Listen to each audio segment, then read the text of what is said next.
Wah bro, ada laporan yang mengejutkan. Datang dari dua astronot NASA yang terdampar di luar angkasa selama 2 bulan. Mereka melaporkan kalau mereka mendengarkan suara aneh, seperti ketukan pintu. Hah? Alien kah? Bahkan, para ahli astronomi pun bingung. Padahal mereka telah mempelajari segala bentuk di antariksa.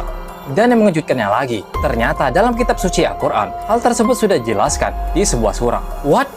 Suara ini begitu sulit diidentifikasi, dan bahkan NASA sendiri kebingungan dalam mencari asal-muasalnya. Seperti inilah suaranya. Copy.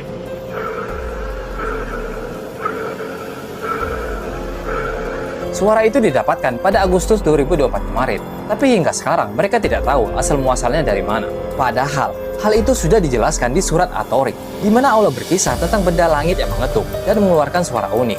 Kata Tariq berasal dari akar kata torq, yang mana dasarnya adalah memukul dengan cukup keras untuk menimbulkan suara atau mengetuk.